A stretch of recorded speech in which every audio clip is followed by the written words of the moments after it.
Cold has always tested the resilience of humankind. From the dawn of civilization, when survival meant enduring the unforgiving chill of winter nights, to the modern moment when the opening of a refrigerator door reveals the quiet triumph of human ingenuity. The story of cold is, in truth, the story of control. The refrigerator, an unassuming object in every kitchen, stands as a symbol of humanity's long struggle to master its environment.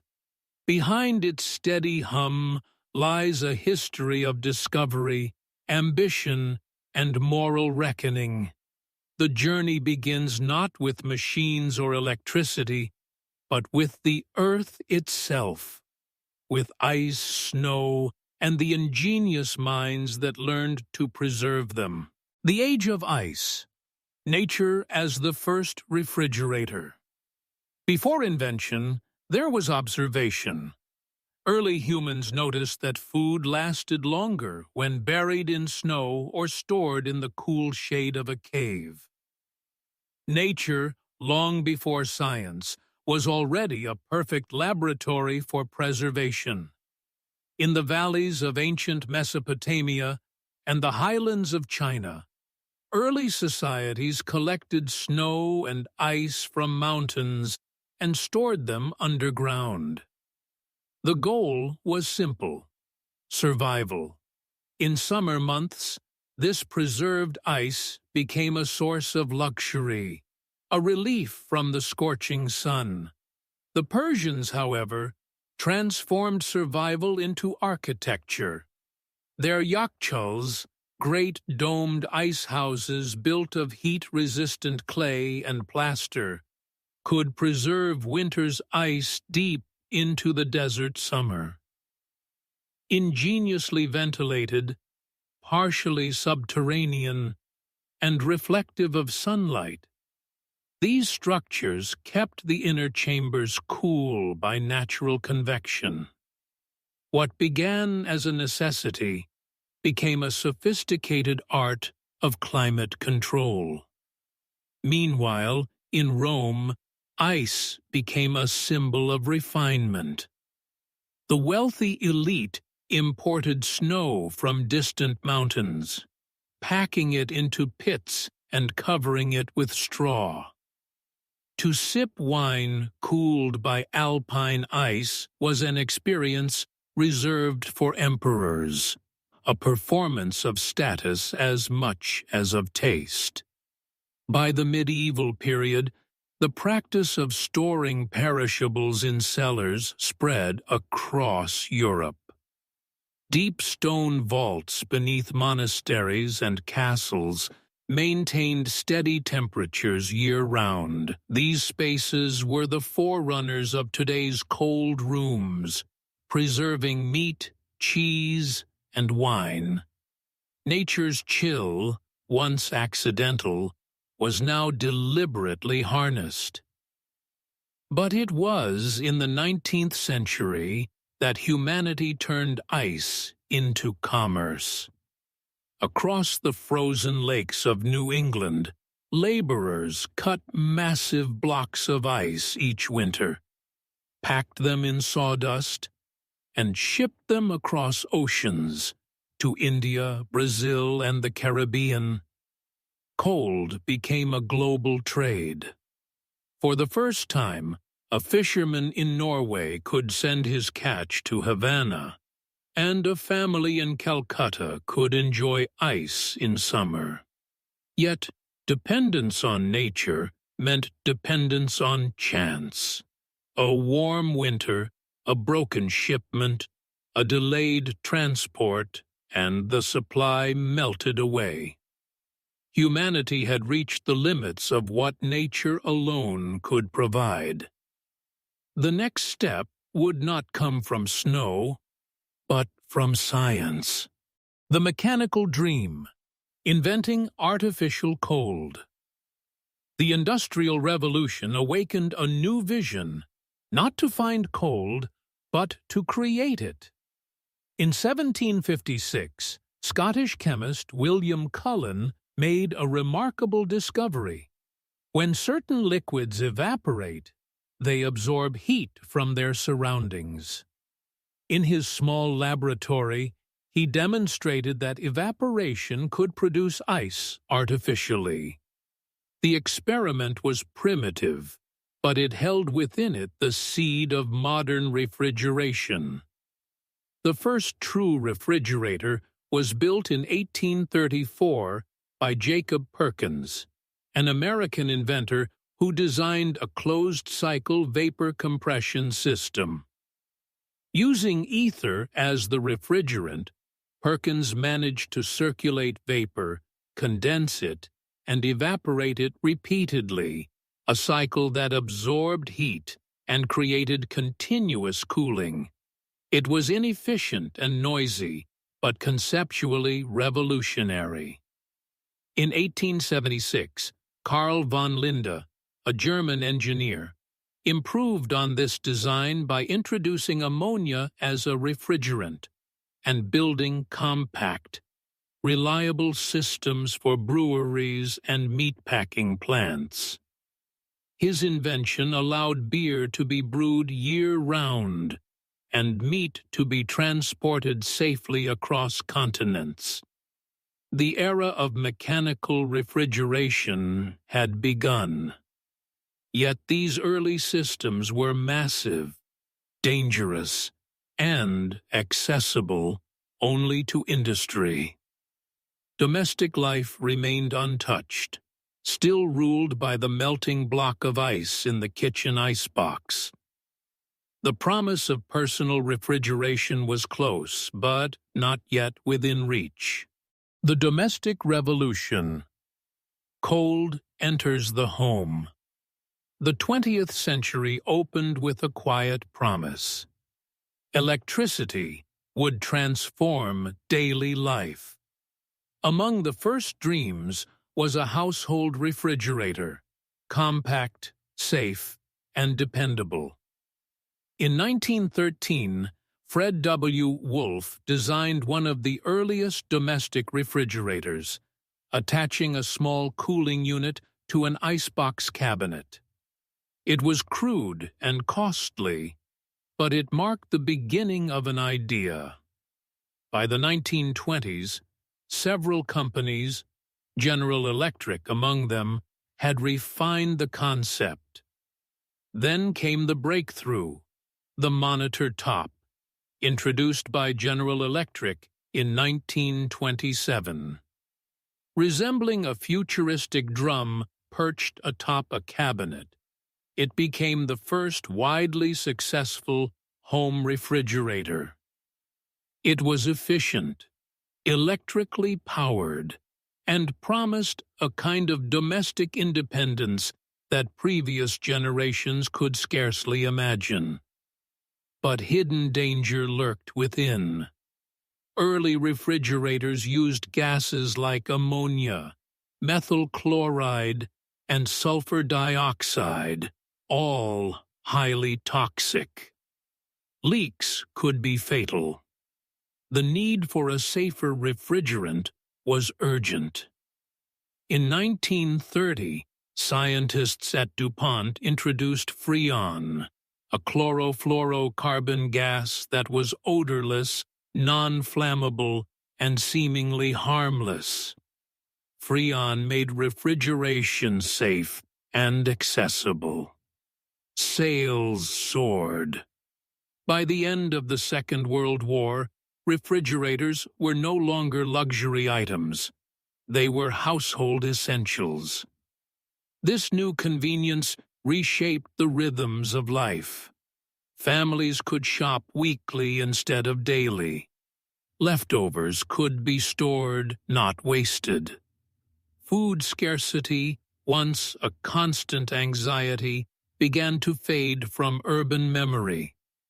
In countless quiet ways, the refrigerator redefined modern comfort, and with it, the very structure of domestic time. Chemistry of cold. The rise and fall of Freon. At the heart of every refrigerator lies the same principle that William Cullen first observed: the physics of phase change. Liquids absorb heat as they evaporate and release it as they condense. This dance between states is what keeps your food cool. For decades, Freon seemed the perfect medium for this dance. It was efficient, odorless, stable, and safe for human health. By the 1960s, almost every refrigerator in the world used it. The technology spread to air conditioners, cars, and supermarkets. The world had found its perfect cold. Then, in the 1970s, came the shock. Scientists Sherwood Rowland and Mario Molina discovered that CFCs, once released into the atmosphere, rise to the stratosphere and destroy ozone molecules. The ozone layer, Earth's shield against ultraviolet radiation, was thinning. Freon, the gas of modern comfort, was also the silent architect of a planetary crisis. Humanity responded. In 1987, nations signed the Montreal Protocol, pledging to phase out ozone-depleting substances. It was the first truly global environmental agreement, a triumph of science, diplomacy, and collective conscience. Manufacturers turned to alternative refrigerants, HCFCs, then HFCs, and now natural compounds like carbon dioxide and propane. The chemistry of cold was reimagined for a new era of responsibility. The lesson was enduring. Every convenience carries a cost. Comfort, when blind to consequence, becomes danger. Power and efficiency. The age of intelligent cooling. By the late 20th century, the world faced a new challenge. Not toxicity, but energy. Billions of refrigerators, humming day and night, demanded vast amounts of electricity. The machine that preserved food now consumed an alarming share of global power. In response, engineers turned to efficiency. The compressor, the mechanical heart of the refrigerator, was redesigned to adapt to demand, slowing when less cooling was needed, accelerating when required. These inverter compressors dramatically reduced energy waste. Insulation improved.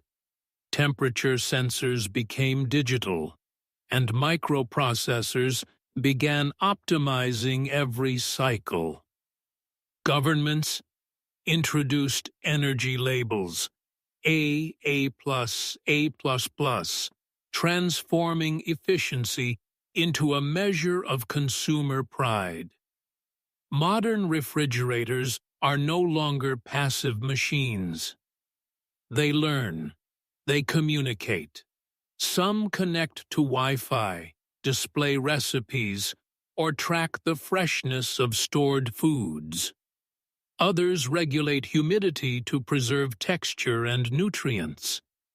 In the silent world of cold, intelligence has quietly arrived. Yet, beneath the screens and sensors, the essence remains the same. A box that separates life from decay, warmth from rot. The marvel is not in the complexity, but in the continuity of purpose. Cultural transformations. Cold as a social force. Refrigeration did not merely change kitchens, it changed civilization. Before its invention, the human calendar was ruled by perishability. Bread hardened, milk soured, meat spoiled. Every meal was an act of urgency. Markets were visited daily. Preservation was labor-intensive. Cold storage freed humanity from the tyranny of time. It also redefined domestic life. The daily trip to the market vanished. Meals could be planned days ahead. Women, once tied to the rhythms of food preparation, gained flexibility and time, subtle but profound shifts that reshaped gender dynamics and labor. Refrigeration globalized taste. Fresh fish could travel from Japan to Paris. Tropical fruits reached northern tables in winter. The world's cuisines began to mingle, not through conquest or migration, but through temperature control. Yet comfort had its paradox. Food waste, once caused by scarcity, now stemmed from abundance. Expiration dates became suggestions. Full fridges masked forgotten leftovers. The very tool that preserved nourishment also encouraged excess. Cold, once a luxury, had become an assumption, and in that assumption lay both progress and loss. Sustainability, the green future of cooling. As the 21st century unfolds, refrigeration stands at a crossroads. The challenge is no longer to create cold, but to create it ethically.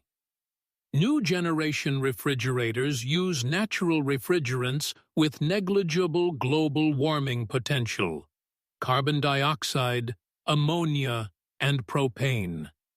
Advances in materials science have led to better insulation, reducing the need for constant compression cycles. In many parts of the world, solar-powered refrigerators are transforming healthcare by keeping vaccines viable in regions without stable electricity.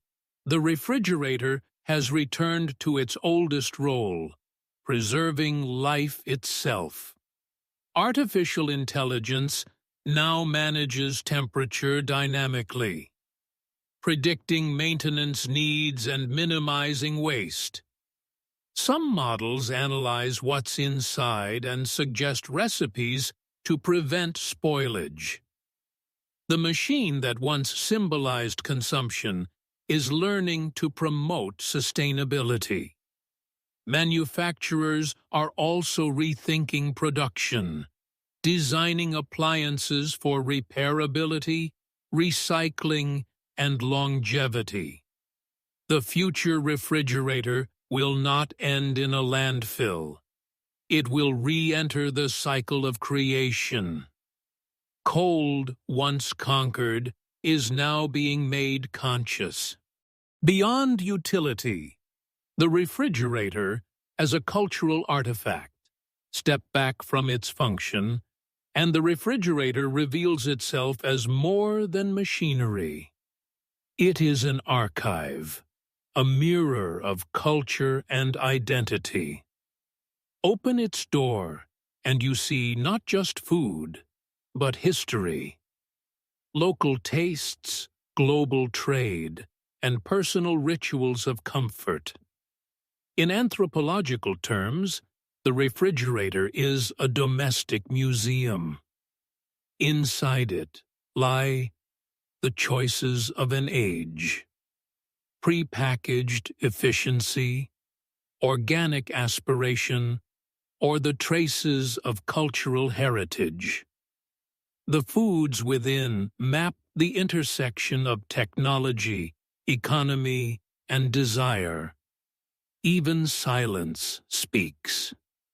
The soft hum at night, the glow when opened. Small gestures that remind us of the invisible systems that sustain our modern existence. Cold has become part of human intimacy. The eternal dialogue, cold, comfort, and conscience. From ice caves to AI-driven cooling systems, the refrigerator traces humanity's timeless dialogue with nature. A dialogue between survival and mastery, between desire and restraint. Each phase in its evolution, natural storage, industrial machines, domestic revolution, digital intelligence, reveals the same impulse to protect life through control. But as we mastered cold, we also learned humility. The Freon crisis, the energy burden, the ecological cost, all remind us that mastery without mindfulness leads to imbalance. Today, when we open the refrigerator door and feel that wave of cool air, we touch the culmination of centuries of trial, failure, and revelation. It is the hum of civilization itself, quiet, persistent, moral. The refrigerator is not just an appliance. It is a metaphor for progress. The pursuit of comfort, tempered by the responsibility to preserve the world that makes comfort possible. In its stillness, it teaches a simple truth, that technology, like cold, is most powerful when it remains unseen, disciplined, and in harmony with life. And in the soft hum of a refrigerator, beneath the quiet pulse of its motor, the story of humanity continues to breathe. It is not merely the sound of a machine. It is the echo of every frozen lake, every cave of ice, every mind that refused to surrender to decay. Within that hum lives the triumph of thought over hunger, of science over limitation, of time finally subdued by the hands of humankind. Each fragment of frost, each breath of cold air, carries the memory of centuries, of those who once gathered snow beneath the moon, and of those who now command the chill with a fingertip. The refrigerator stands as more than an appliance. It is a monument to our relentless pursuit of comfort, and to the delicate balance between progress and planet. So when night falls, and only its steady rhythm fills the room, remember, this quiet machine is not silent at all.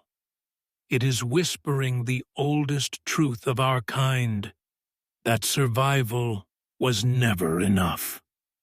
Humanity has always reached for something greater, the power to preserve life itself.